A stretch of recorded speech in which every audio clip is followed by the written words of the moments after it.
This is Casey, and Casey has come to Kandoo Equine to do the starting under saddle clinic.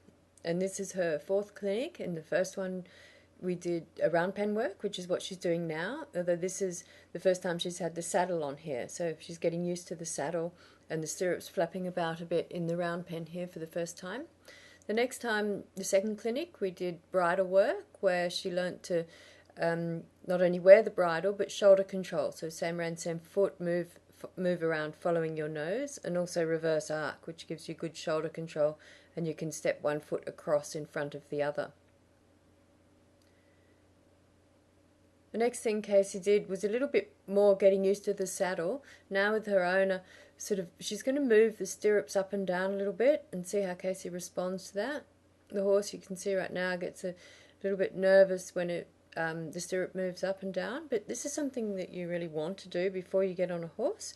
You really want the horse to understand the saddle. You don't want to throw the saddle on the horse and have it buck like a lunatic for 10 minutes and then jump on and think it knows something. It doesn't know something, it's just tired.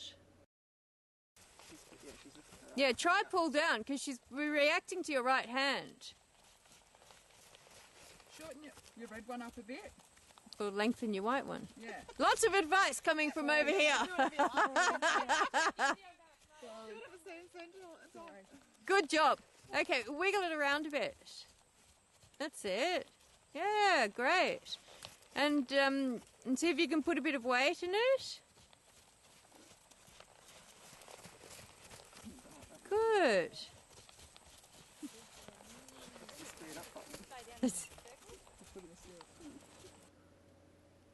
You can see now Casey's settled down considerably, and the owner's raising a hand quite high, and the horse isn't responding to that at all, isn't frightened anymore. The trot's slowed right down. She's really quite calm, and she's looking to the owner for support and guidance, which is great. Here I'm just doing a little bit of long lining with Casey, and she's doing quite well. I noticed that her head drops a bit low, which it does from time to time today, and that's all right. She's just trying to find the right position to put her head in. That's fine. And she's being nice and soft in the bridle, and she's really getting the idea.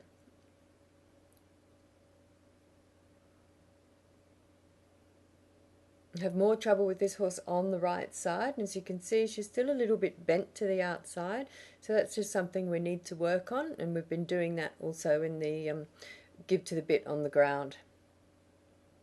Casey's been taught to move her hips to the fence for mounting and for sacking out, so we've already done some sacking out work with her, lying over the saddle and just generally been climbing up on the fence so that the horse gets used to seeing you up above them, which is quite important, and it makes standing next to the fence a really good idea, so you can climb up the fence and the horse can look at you up there. It's also a reasonably safe place to do this first mounting, so I can always climb back onto the fence. I like to sort of, rub my leg all over the horse to a certain extent, just in case when I do mount I accidentally knock her on the hindquarter with my leg or something like that. It's also a very important lesson because it's teaching the horse to stand still while you mount.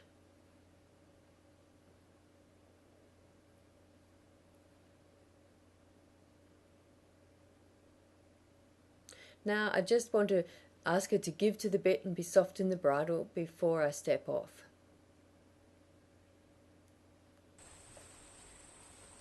And this is her first little ride.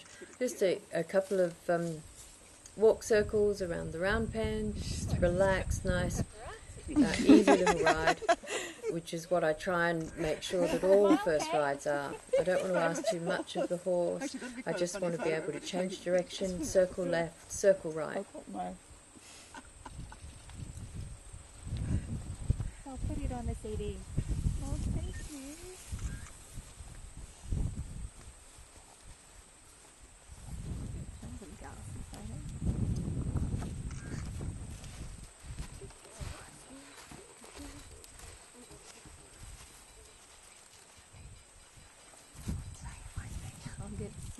Yeah. And this is why it's so important to long line them in frame, because when you get on, You want them to be in frame. It's got the nose in the air. You haven't got any control. Yep. No. Again, here she is. And Casey's now getting a little bit mentally tired. You can see that she's not hot, she's not sweating, she's not physically tired, but it's been quite a big day for her mentally. She's had to think a lot. She's done a lot of different things. And so it's important not to overdo her, either mentally or physically. The last thing I want to do is ride a tired horse, because when I come out the next day, I know that if the horse is tired, it hasn't learnt anything. It's probably got a wee bit fitter, but it hasn't learnt anything. So it's very important that you make sure that your horse isn't physically or mentally tired. And here again, the dismount is, quite a, can be a dangerous place, so make sure you take both your feet out of the stirrups before you dismount. But a great day for little Casey.